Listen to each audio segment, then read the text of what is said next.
Hello and welcome back, and today's figure battle is a classic Autobot versus Decepticon Transformers grudge match.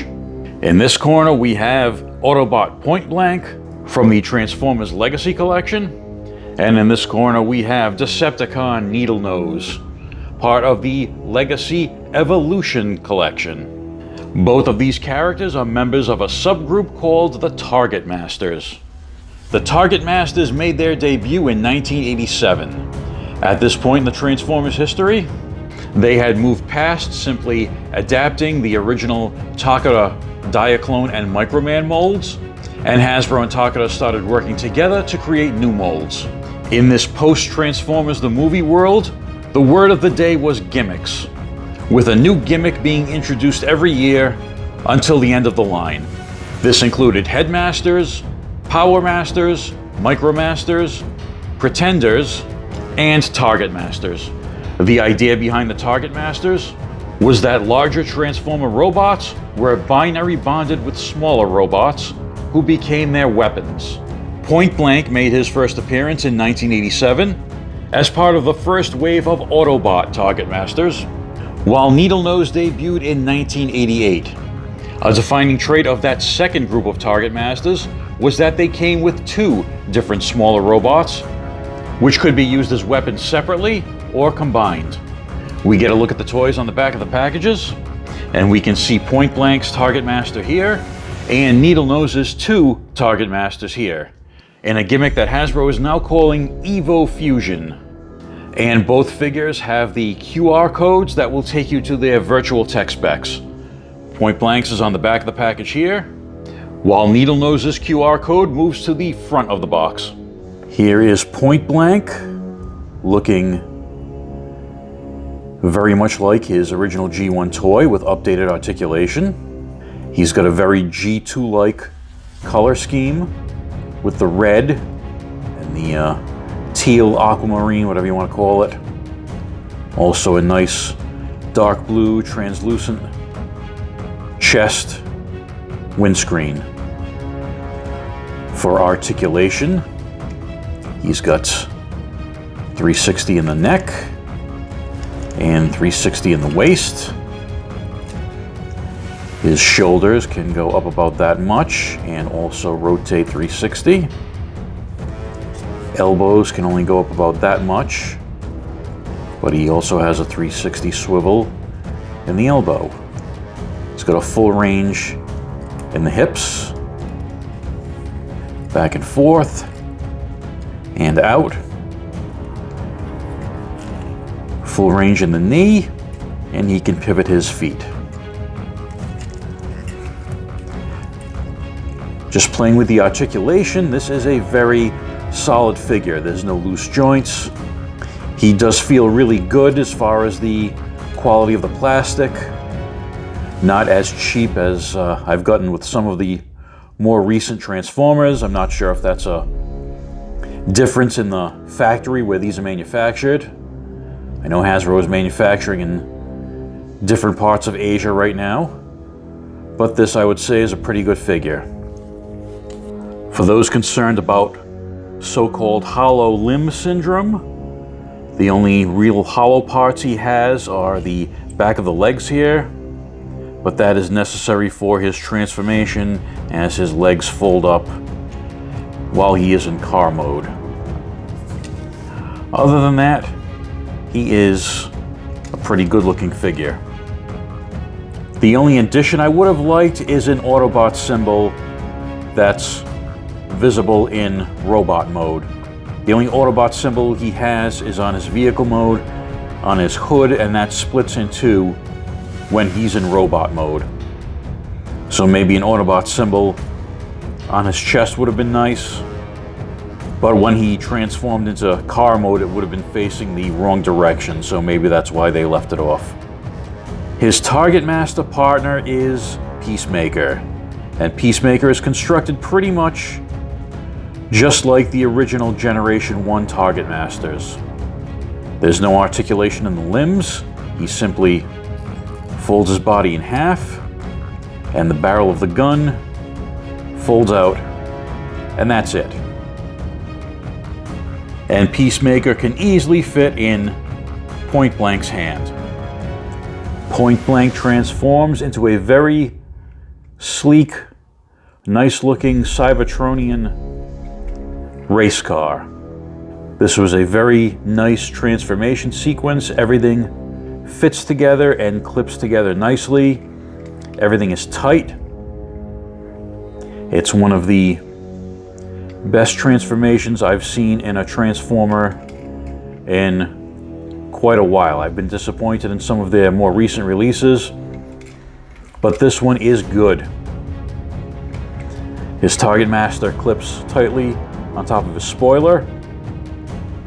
These blue parts on the windscreen and the spoiler are painted. There's also a little bit of silver up on the top of the spoiler, and he's got his Autobot symbol on the hood. The windscreen is a dark blue but translucent, so you can see some inner workings inside the vehicle. All in all, I'm really impressed with this vehicle mode. Needle Nose, the Decepticon jet, and in Generation 1, in that second series of Decepticon Targetmasters, there were actually 3 different vehicles. There was a helicopter called Spinister and a tank called Quake. And each of those have already received updated versions in the overall Generations line. So Needle Nose has a pretty cool color scheme of a light gray, purple, and blue. His face makes him look like a knight with that helmeted look. Does have some nice yellow and red paint highlights on the face. Let's look at articulation, but keep in mind some of his articulation is going to be hindered by his big jet part backpack.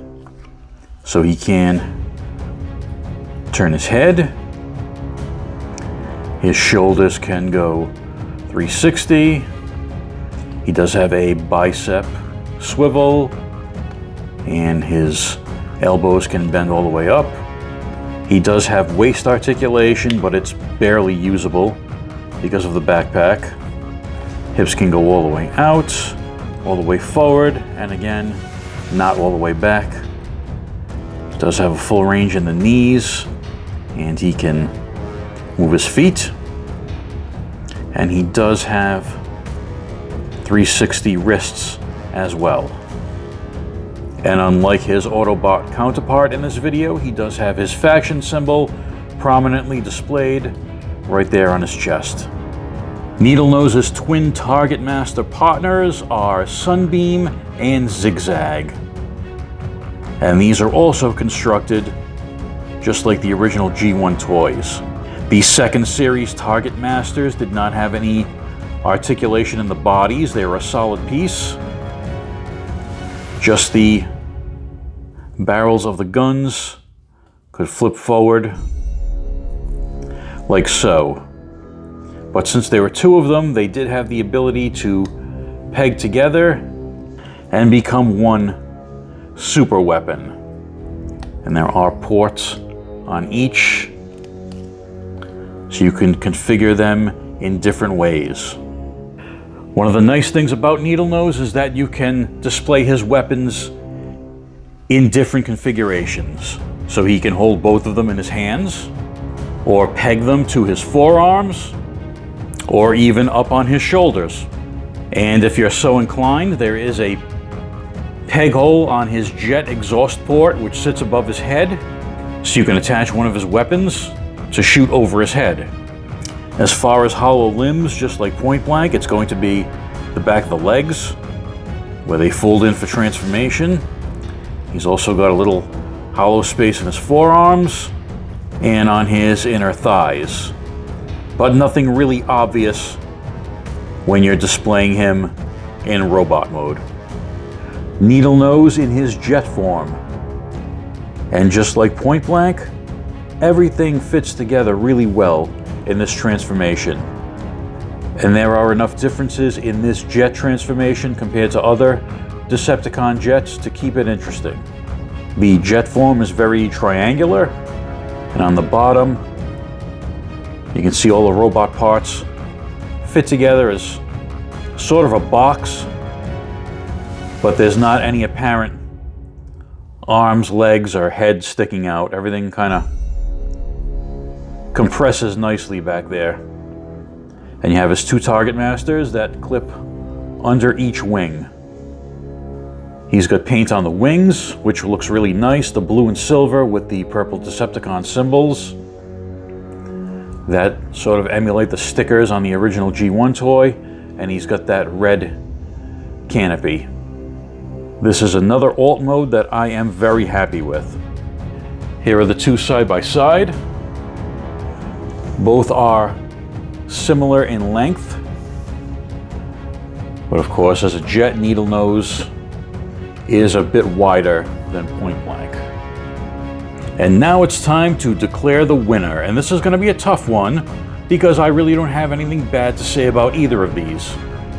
As far as modern Transformers go, these are a couple of the best that I've held in quite some time. And as far as updating G1 characters, they both do the job nicely. So who will the winner be in this Targetmaster battle?